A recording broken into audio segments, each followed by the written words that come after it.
Betapa hatiku berterima kasih, Yesus. Kau mengasihiku, Kau memilikiku. Hanya ini Tuhan persembahanku, segenap hidupku, jiwa dan ragaku. Sebab tak ku miliki harta kekayaan yang cukup berarti untuk ku persembahkan. Hanya ini Tuhan permohonanku. Terimalah Tuhan persembahanku. Pakailah hidupku sebagai alatmu seumur hidupku.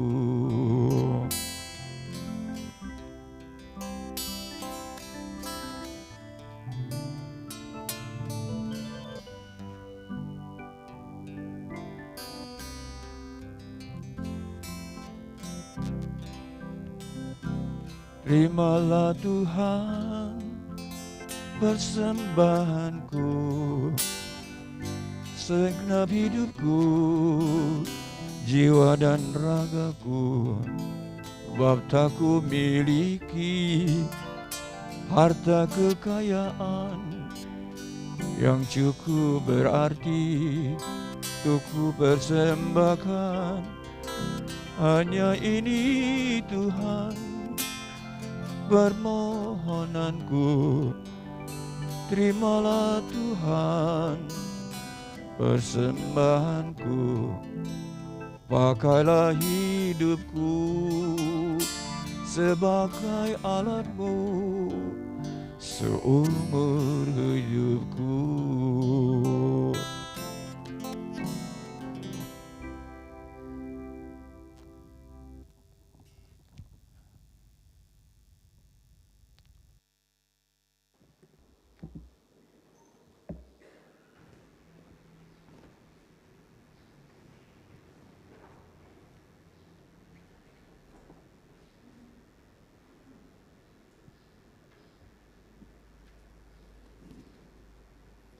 Mari Bapak Ibu Saudara sekalian kita bersatu di dalam doa.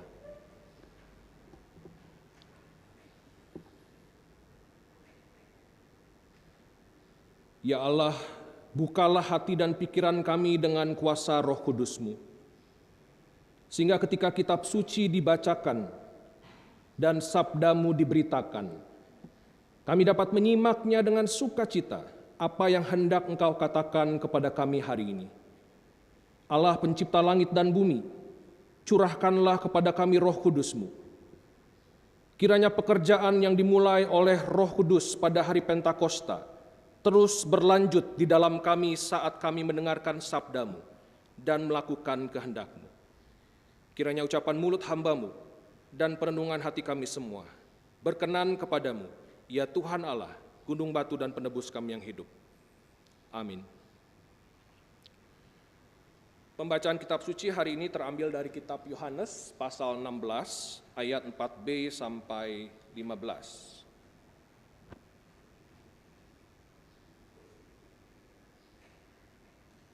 Yohanes 16 ayat 4b sampai 15 saya akan membacakan untuk kita sekalian. Saya mengundang Bapak Ibu Saudara untuk berdiri menyimak pembacaan Alkitab.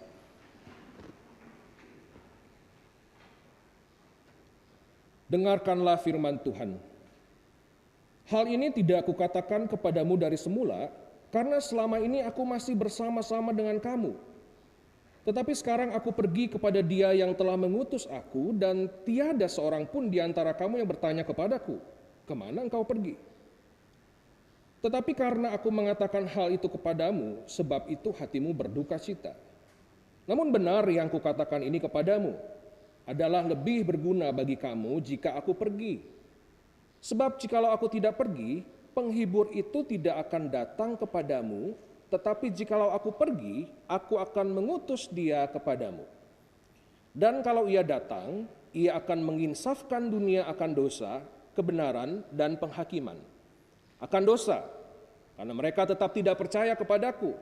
Akan kebenaran, karena aku pergi kepada Bapa dan kamu tidak melihat aku lagi. Akan penghakiman, karena penguasa dunia ini telah dihukum. Masih banyak hal yang harus kukatakan kepadamu, tetapi sekarang kamu belum dapat menanggungnya.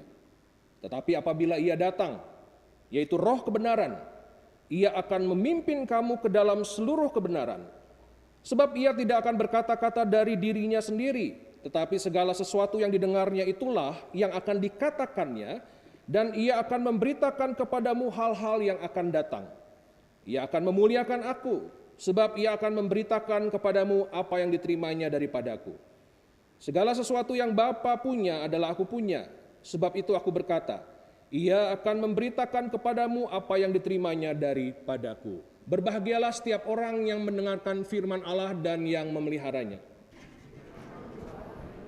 Kakiku dan terang bagi jalan. Haleluya.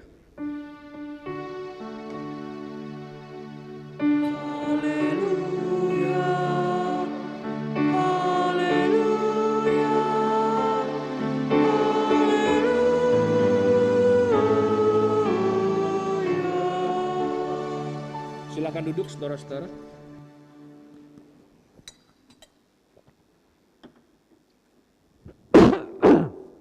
Shalom Bapak Ibu Saudara sekalian. Selamat pagi. Saya akan memulai khotbah hari ini dengan sebuah teka-teki. Wah, teka-teki ya. Ada hadiahnya Bapak Ibu Saudara. Hadiahnya 1 voucher, 1 mangkok opik di depan ya, saudara-saudara. Pertanyaannya ini, teka-tekinya adalah ini. Semakin tua, semakin sering orang lakukan. Nah, apa itu? Langsung aja angkat tangan kalau ada yang mau menjawab dan mencoba. Semakin tua, semakin sering orang melakukannya. Silakan, ada yang mau mencoba? Yang di rumah nggak bisa ikutan ya. Ya silakan, Tante.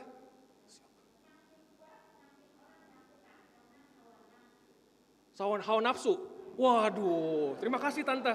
Jadi betul lah pepatah itu ya, makin tua makin jadi gitu ya, tua-tua kelahiran. Tapi bukan itu, ada lagi yang mau coba, saudara-saudara, makin tua makin sering orang melakukannya. Iya silakan, Fiti. Berdoa, wih luar biasa. Ini anggota jemaat Gereja Kristus yang baik ya. Semakin tua semakin sering berdoa, soalnya semakin dekat ke liang kubur, saudara-saudara. Saudara-saudara, yang semakin tua orang semakin sering lakukan adalah bernostalgia. Betul ya? Ini kalau anak muda, remaja gitu nggak nostalgia, kenapa? Karena ya hidupnya masih pendek, saudara-saudara, betul ya. Tapi kalau orang makin tua, makin banyak nostalgia gitu kan. Ciri-ciri orang udah tua apa, saudara-saudara? Kalau nggak senang disebut tua, senior lah begitu ya. Ciri-ciri orang sudah senior apa, saudara-saudara? Ngomongnya itu selalu dulu gitu ya. Dulu, nah gitu ya. Nostalgia, saudara-saudara. Orang makin tua itu makin sering nostalgia, dan kadangkala kita itu senang pergi ke satu tempat atau mungkin makan sesuatu, minum sesuatu, karena apa? Karena kita mau nostalgia gitu kan. Ada satu tempat makan di Bogor, tempat makan mie, saya nggak usah sebut mereknya saudara-saudara ya. Ini tempat mie aneh banget saudara-saudara. Orang Bogor biasanya suka nih sama tempat makan mie ini, tapi kalau saya bawa tamu dari Jakarta, dari Bandung, dari Singapura, dari Thailand, dari mana-mana, nggak ada yang suka satupun saudara-saudara.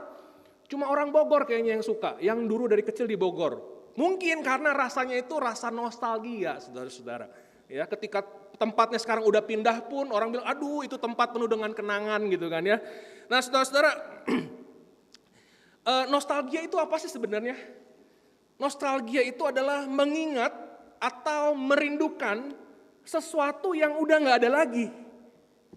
Sesuatu yang udah gak bisa diulang lagi. Itu nostalgia. Aduh gitu ya. Aduh kangen, rindu. Sesuatu yang udah gak ada lagi dan udah gak bisa kita alami lagi. Makanya orang bernostalgia. Nah saudara-saudara, hari ini kita memperingati hari raya besar di dalam kalender gerejawi, yaitu hari raya Pentakosta. Hari dicurahkannya Roh Kudus. Salah satu bahaya terbesar ketika kita merayakan hari Pentakosta adalah hari Pentakosta kita anggap sebagai hari untuk bernostalgia.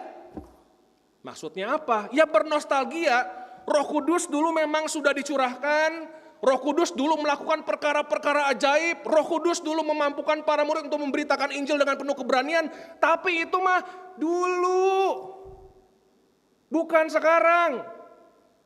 Saya khawatir ketika kita merayakan hari raya Pentakosta, saudara-saudara, kita hanya bernostalgia. Tanpa kita sadari, kita tidak mengimani bahwa Roh Kudus yang sama, yang melakukan perkara-perkara ajaib 2000 tahun lalu itu, masih berkarya sekarang di tengah-tengah gerejanya dan di tengah dunia, dengan kuasa yang sama. Saudara-saudara, Roh Kudus itu biasanya sering banget diasosiasikan dengan gereja-gereja Pentakosta dan karismatik. Betul ya? Makanya gereja-gereja kayak gereja Kristus yang sealiran gitu, biasanya suka dibilang, wah di gereja ini mah kagak ada Roh Kudusnya. Ibadah juga sepi gitu kan. Jarum jatuh kedengeran. Orang kentut di depan, di atas kedengeran gitu ya. Saudara, nggak ada gereja, nggak ada Roh Kudusnya gitu. Saudara, kalau ada dengar omongan kayak begini, jangan buru-buru marah gitu ya. Wah enggak dong, kita ada Roh Kudus gitu kan. Ini orang banyak datang kepada Yesus, kan marah gitu kan. Kadang-kadang bisa jadi kita reaktif. Ketika dibilang GK Bogor nggak ada Roh Kudus, kita marah begitu. Jangan buru-buru marah, saudara-saudara. Menurut saya lebih baik kita berintrospeksi diri. Kalau sampai ada orang ngomong begitu, ada apa dengan kita, saudara-saudara? Jangan-jangan memang spiritualitas kita ada sesuatu yang bermasalah. Mungkin. Kalaupun itu salah, saudara-saudara, toh tidak ada ruginya kita berintrospeksi, bukan? Ada apa dengan kita, saudara-saudara? Nah, seorang teolog bernama Alistair McGrath dari Inggris, dia pernah berkomentar, saudara-saudara, memang Roh Kudus ini sudah sejak lama jadi Cinderella-nya dari Trinitas. Jadi orang Kristen percaya pada Allah Trinitas, Bapa, Anak, dan Roh Kudus. Dan McGrath bilang seringkali Roh Kudus tuh sudah bertahun-tahun lamanya, ratusan tahun jadi Cinderella-nya Trinitas. Seringkali ditinggalkan. Tadi waro, kalau ada diskusi-diskusi teologi begitu, semua diomongin Bapa, Yesus gitu kan. Lalu kalau ngomongin kekristenan ngomongnya Tuhan Yesus, Tuhan Yesus, Tuhan Yesus. Roh Kudusnya ditinggalin tadi waro begitu.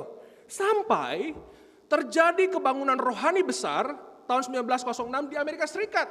Yang biasanya diperingati sebagai kebangunan dari gerakan Pentakosta, tepatnya di Azusa Street di Los Angeles, California tahun 1906 oleh seorang pengkhotbah bernama William Seymour.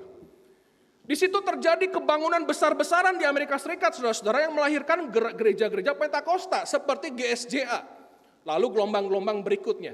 Pada waktu itu situasi gereja memang sedang kering kerontang. Seperti tulang belulang, orang beribadah hanya formalitas, mengaku Kristen tetapi tidak punya gairah untuk mengikuti Yesus dengan sungguh-sungguh. Dan Tuhan sudah pakai kebangunan di Azusa untuk membangkitkan iman orang-orang Kristen. Kembali bergairah, melihat bahwa Tuhan bisa melakukan perkara ajaib, Tuhan bisa mengubah kehidupan orang-orang percaya. Orang-orang yang tadinya pemabok, penjudi, orang-orang yang tadinya suka free sex, semua bertobat, berbalik kepada Yesus, menjadi penginjil, menjadi pendeta, menyerahkan hidupnya sungguh-sungguh pada Yesus. Itu terjadi, saudara-saudara. Dan itu menyegarkan gereja. Tuhan sudah pakai gerakan Pentakosta. Nah, karena itu nggak heran, saudara-saudara, kenapa sekarang kalau orang ngomong Roh Kudus, asosiasinya sama gerakan Pentakosta. Karena memang ada kejadian itu, saudara-saudara. Ya, ada kejadian ajaib, orang pada sembuh dan seterusnya. Makanya sampai sekarang masih ada orang berpikir Roh Kudus tuh asosiasinya gereja Pentakosta, karismatik, enggak gereja-gereja kayak kita beraliran arus utama gitu ya. Nah, saudara-saudara, ini asumsi yang keliru sekali. Roh Kudus sampai saat ini masih bisa melakukan perkara-perkara ajaib, saudara-saudara, di tengah-tengah kita. Roh Kudus bisa melakukan perkara yang supranatural, melampaui akal pikiran kita. Jangan tutupi kemungkinan itu, saudara. Dialah Allah yang Maha Kuasa. Nah, pertanyaan yang harus kita tanyakan tentu, saudara-saudara, karena banyak abuse yang terjadi nih. Banyak sekali abuse terjadi. Banyak misalnya ibadah-ibadah penyembuhan gitu kan. Ternyata tipu-tipu belaka. Orang dipanggil pura-pura sembuh gitu. Itu terjadi, saudara-saudara. Jadi banyak sekali abuse. Tetapi abuse itu tidak membuktikan bahwa apa yang terjadi itu bohong gitu. Ada hal-hal benar terjadi. Ada mujizat-mujizat yang masih terjadi sampai saat ini. Ada, saudara-saudara. Nah kalau gitu, apa bedanya tanda-tanda ajaib yang dikerjakan oleh Roh Kudus dengan yang dikerjakan oleh roh-roh lain? Ini dari zaman perjanjian baru pun terjadi, saudara-saudara. Kalau saudara baca di Kisah Para Rasul 8 ayat 9 sampai 11 misalnya. Nanti silakan lihat di rumah. Ada seorang ahli sihir namanya Simon. Ditakuti oleh semua orang di Samaria. Kenapa ditakuti, disegani, saudara-saudara? Dia bisa melakukan perkara-perkara ajaib. Orang takut, hormat. Itu mah kayak kita, kayak sekarang orang punya isi ya, saudara-saudara ya. Orang punya isi, bisa mungkin menahan hujan gitu kan, menahan sakit dan seterusnya. Orang punya isi, saudara-saudara. Itu bisa nggak? Bisa. Perkara-perkara ajaib. Pergi ke dukun sembuh, bisa nggak? Oh bisa aja, saudara-saudara. Bagi ke dukun, bisnis jadi lancar, bisa. Nah sedikit orang mau lancar kemana? Ke Gunung Kawi gitu kan, mandi kembang dan seterusnya begitu. Supaya apa? Apa yang diinginkan tercapai dengan cara-cara yang ajaib melampaui akal pikiran. Itu ada saudara-saudara. Tapi yang dikerjakan Roh Kudus itu beda. Bedanya apa kalau gitu? Teks kita hari ini memberikan petunjuk apa bedanya, saudara-saudara. Yohanes 16 ayat 4b sampai 15. Saya hari ini karena keterbatasan waktu, saya hanya fokus kepada ayat 8 sampai 15 saja, saudara-saudara. Roh Kudus di Yohanes 16 ayat 4b sampai 15 disebut sebagai roh kebenaran. Nah, saudara-saudara, ayat 8 perhatikan. Roh Kudus akan menginsafkan dunia akan dosa, kebenaran dan penghakiman. Ayat 13. Roh Kudus akan memimpin kamu, katanya para murid, ke dalam seluruh kebenaran. Nah, apa maksudnya, saudara-saudara? Ayat 8 sampai 15 sebetulnya bisa dibagi dua. Kalau kita perhatikan, saudara-saudara, ayat 8 sampai 11 itu bicara tentang karya Roh Kudus di dunia. Di dunia itu maksudnya apa sih? Maksudnya itu adalah di komunitas orang-orang yang tidak menerima Yesus sebagai Tuhan dan Juru Selamat. Ya, saudara-saudara. Jadi itu Roh Kudus berkarya di dunia. Itu ayat 8 sampai ayat 11. Ayat 13 sampai 15 itu adalah karya Roh Kudus di tengah gereja. Di tengah orang-orang percaya kepada Yesus. Nah, kita akan bahas dua hal ini, saudara-saudara. Yang pertama, karya Roh Kudus di tengah dunia. Dikatakan bahwa Roh Kudus akan menginsafkan dunia akan dosa, kebenaran, dan penghakiman. Jadi ini bedanya Roh Kudus dari roh-roh lain, saudara-saudara. Roh-roh lain bisa aja melakukan perkara-perkara yang ajaib, yang supranatural, bisa, saudara-saudara. Tetapi roh-roh lain tidak akan menginsafkan dunia akan dosa, kebenaran, dan penghakiman. Roh Kudus akan menyadarkan dunia bahwa dunia itu telah salah. Salahnya apa, saudara-saudara? Dosa, dunia itu telah berdosa karena apa? Tidak percaya kepada Yesus. Itu yang dijelaskan, saudara-saudara. Ya, ayat 9, akan dosa karena mereka tetap tidak percaya kepadaku. Jadi setelah Roh Kudus dicurahkan, kita lihat, saudara-saudara, orang-orang yang tadinya menolak Yesus pada akhirnya insyaf. Betul ya? Yang paling ekstrim siapa? Yang paling ekstrim Saulus. Penganiaya jemaat bertobat. Insaf. Karya siapa, saudara-saudara? Karya Roh Kudus. Roh Kudus juga menginsafkan dunia akan kebenaran. Waktu Yesus disalibkan, dunia merasa benar. Tuh, lihat tuh, lu bilang Mesias ya, mati disalibkan. Dunia merasa benar. Tetapi ketika Yesus naik ke sorga, Roh Kudus dicurahkan, barulah Roh Kudus mencelikkan mata dunia bahwa dunia telah salah. Yesus pergi kepada Bapa. Yesus bangkit dari kematian dan naik ke sorga. Karena itu dialah sang kebenaran, apa yang diucapkannya adalah benar dan dunia terbukti salah. Yang ketiga, saudara-saudara, penghakiman. Dikatakan bahwa penguasa dunia telah dihukum.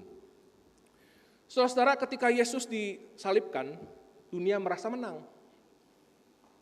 Dunia menang, yang dihukum adalah Yesus.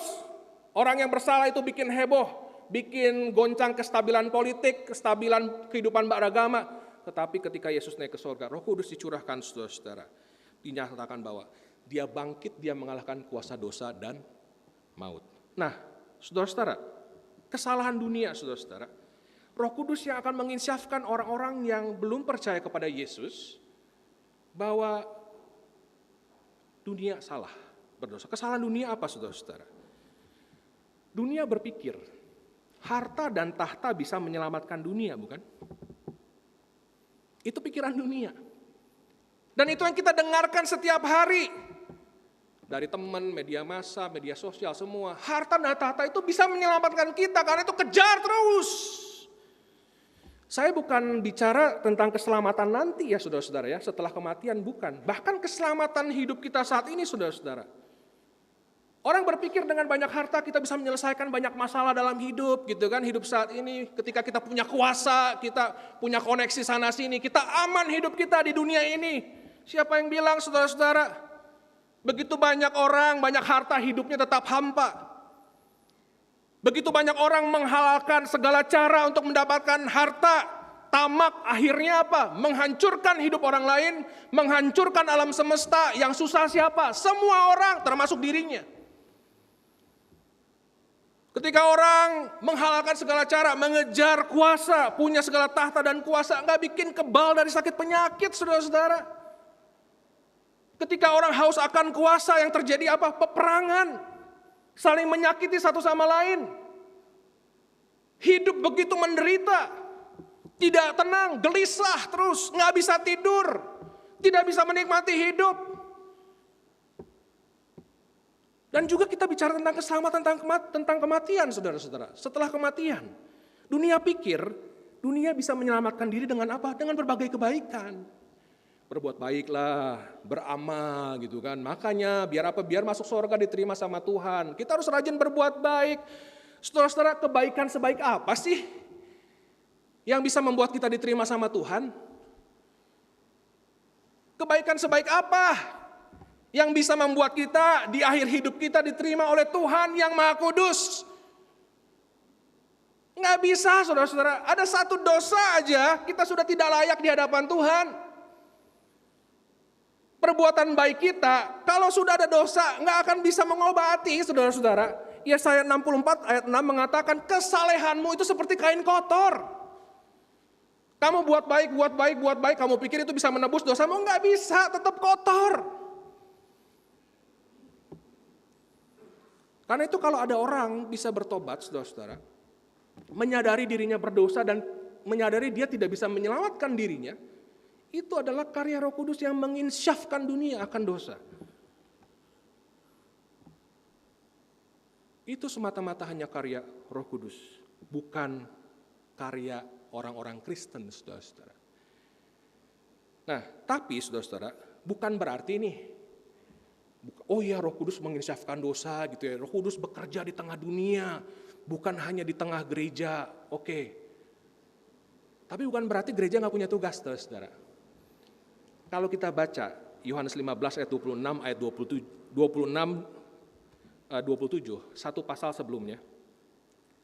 Yohanes 15 ayat 26, 27 bilang begini. Kalau penghibur yang akan kuutus dari Bapa datang, yaitu roh kebenaran yang keluar dari Bapa, ia akan bersaksi tentang aku, katanya.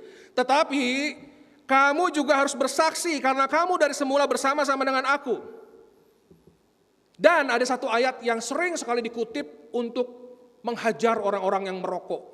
1 Korintus 6 ayat 19. Tubuhmu adalah bait Roh Kudus, katanya. Jangan merokok lu gitu ya, kasihan saya. Saya sering kasihan sama orang-orang yang punya kebiasaan merokok, saudara-saudara.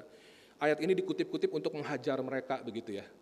Soal orang lain itu yang nggak olahraga juga sama aja, saudara-saudara. Tapi kalau mau diperhatikan lebih detail, saudara-saudara, kata kamu di sini itu jamak, plural, bukannya singular, bukan. Jadi bukannya, Edo, kamu adalah bait Roh Kudus, bukan. Bukan begitu. Kalian semua, gereja Tuhan ini adalah bait Roh Kudus, tempat tinggalnya Roh Kudus. Bait itu rumah, saudara-saudara, bahasa Ibrani. Jadi kalau dikatakan Roh Kudus itu karyanya menginsyafkan dunia akan dosa, kebenaran, dan penghakiman, dan kita adalah bait Roh Kudus, artinya apa, saudara? Itulah tugas gerejanya. Itulah tugas kita, betul karya Roh Kudus, tapi kita punya peran karena kita adalah bait Roh Kudus. Di hari Pentakosta ini hendaknya kita ingat, saudara-saudara, sebagai gerejanya, bait Roh Kudus, kita punya peran. Menyadarkan orang akan dosanya, akan kebenaran, akan penghakiman yang akan datang. Itu tugas gereja Tuhan, saudara-saudara.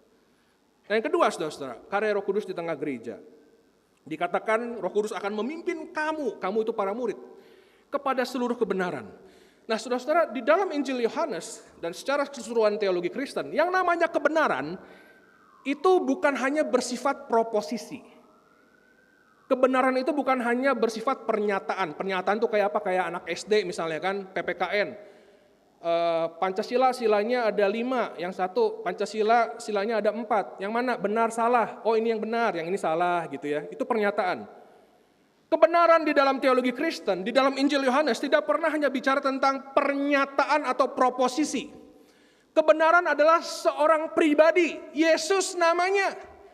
Akulah jalan dan hidup dan kebenaran. Jadi yang bicara tentang, kalau kita bicara tentang percaya pada kebenaran, itu bicara tentang relasi sama Yesus, saudara-saudara. Roh Kudus menuntun kita kepada seluruh kebenaran, artinya Roh Kudus menuntun kita kepada seluruh kehidupan kita yang dituntun oleh Yesus Sang Kristus.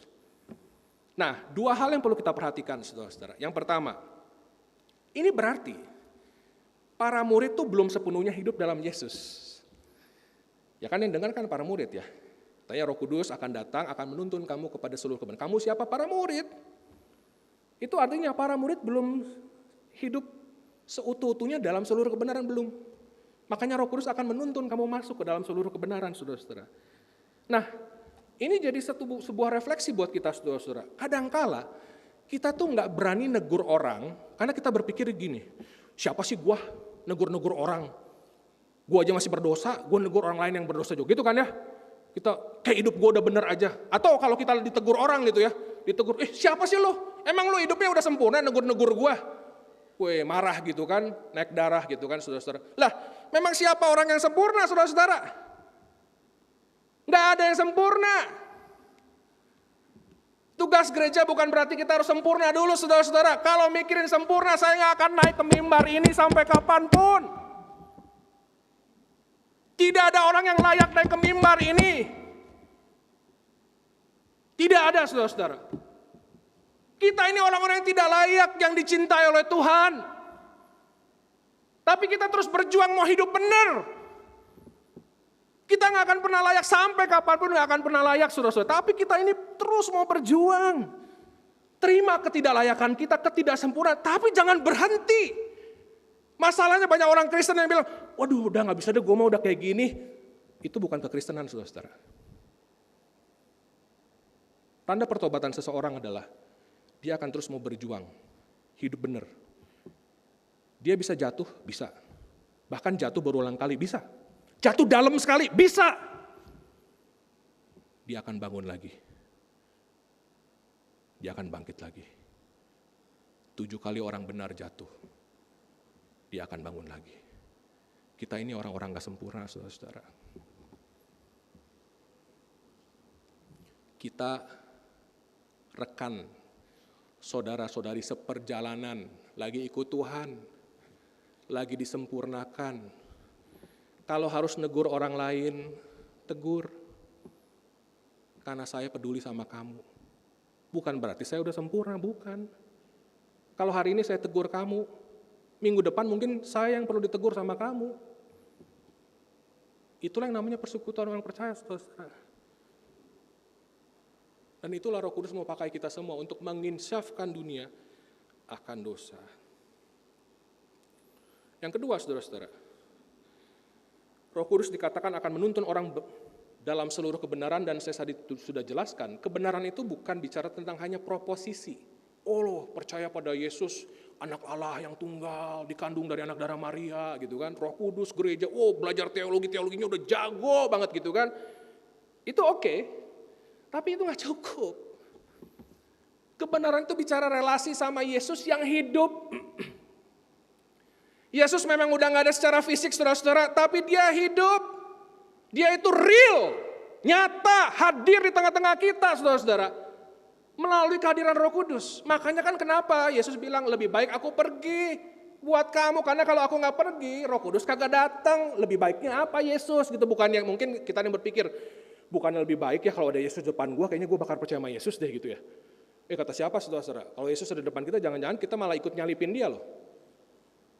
Kenapa Yesus bilang lebih baik aku pergi supaya penolong yang lain datang? Karena kalau Yesus tidak pergi, Yesus hanya bisa ada di satu tempat, satu waktu saja. Kalau dia lagi di Bait Allah, dia di Bait Allah aja. Kalau dia lagi ada di Danau Galilea, di Danau Galilea aja. Nggak bisa maha hadir. Tapi dengan dia pergi, Roh Kudus itu melampaui ruang dan waktu. Bisa hadir dimanapun, saudara-saudara. Karena itu, hendaknya kita ingat, saudara-saudara, Roh Kudus menuntun kita kepada seluruh kebenaran, yaitu Yesus. Kekristenan itu selalu tidak pernah hanya tentang doktrin, nggak pernah, saudara-saudara. Karena itu sangat menyedihkan, setiap kali saya melihat, ada orang yang begitu berkomitmen sama kekristenan, tetapi tidak berkomitmen sama Kristus. Lah, emang bisa? Oh, bisa banget. Seseorang sangat bisa berkomitmen sama kekristenan, sama agama Kristen, sama teologi Kristen, tapi tidak punya komitmen sama Yesus. Bisa nggak? Bisa terjadi nggak? Bisa. Pernah dengar yang namanya mafia, saudara-saudara, di Italia? Mafia Sisilia, Cosa Nostra, yang dikenal sebagai mafia paling bengis di kolong langit ini. Paus Fransiskus berani sekali bilang 2 tahun yang lalu, mafia itu adalah kelompok kelompok jahat, dia bilang, berdosa. Dia sebut itu jahat. Mereka semua pakai salib loh. Membela kekristenan loh.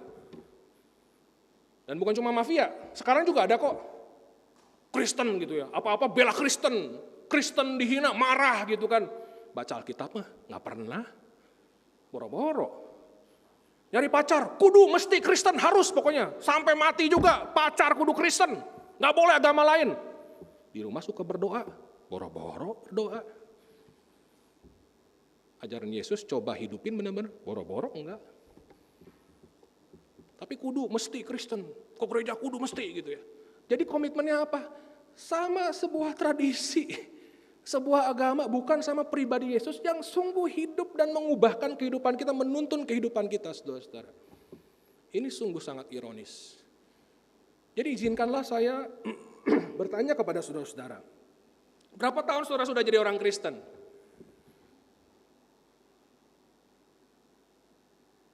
Coba kita renungkan, saudara. Apakah komitmen saya nih sesungguhnya kepada agama Kristen atau kepada Yesus Sang Kristus itu?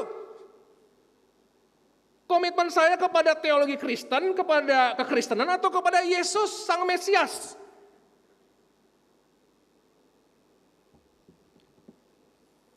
Agama itu nggak akan bisa menyelamatkan kita, saudara-saudara. Agama Kristen tidak menyelamatkan. Cuma satu yang bisa menyelamatkan, Yesus namanya. Yesus dari Nazaret. Agama itu tidak akan mengubah perilaku kita, nggak akan pernah, saudara-saudara. 30 tahun lalu, tukang bohong, tukang nyolong, tukang judi, 20 tahun, 30 tahun jadi orang Kristen, aktif pelayanan, bisa jadi sampai sekarang masih begitu, saudara-saudara. Kalau kita tidak menyerahkan hidup kita kepada Yesus sebagai Tuhan dan Juru Selamat. Karena itu, saudara-saudara, sebentar lagi ada beberapa saudara yang akan melakukan pengakuan iman, Sidi, sebagai bukti nyata pemenuhan janji yang sudah dilakukan oleh orang tua kalian waktu kalian masih kecil. Dibawa ke Tuhan, dibaptis, orang tua sudah berjanji mendidik kalian, membesarkan di dalam iman Kristen. Nanti sebentar lagi saatnya kalian mengakui atas inisiatif sendiri, kesadaran sendiri, tanpa paksaan siapapun untuk menjadi orang Kristen. Ingat, saudara-saudara, komitmenmu bukan komitmen kepada agama Kristen. Bukan kepada kekristenan, bukan. Bukan kepada gereja Kristus Bogor komitmenmu, bukan. Komitmenmu itu adalah kepada Yesus yang sudah mati dan bangkit untuk menebus hidupmu. Karena itu hendaknya engkau sungguh-sungguh mengikut Dia, hidup buat Dia sampai Dia memanggilmu pulang kembali. Doa saya, saudara-saudara, biar kiranya di hari Pentakosta ini kita mensyukuri kehadiran Roh Kudus, mengalami, menikmati kehadiran dan karya Roh Kudus, dan kiranya pekerjaan Roh Kudus yang sudah Dia kerjakan di hari Pentakosta akan terus berlanjut dalam kehidupan kita. Saudara-saudara, biarlah nanti ketika pulang, saudara-saudara, setiap kita berdoa, Roh Kudus hadir dalam hidupku, aku mau mengalamimu, aku mau menikmatimu, hadir, jamah hidupku, ubah hidupku. percayalah, ketika kita doa dengan sungguh-sungguh, saudara-saudara, kita akan alami Roh Kudus sungguh nyata dalam hidup kita.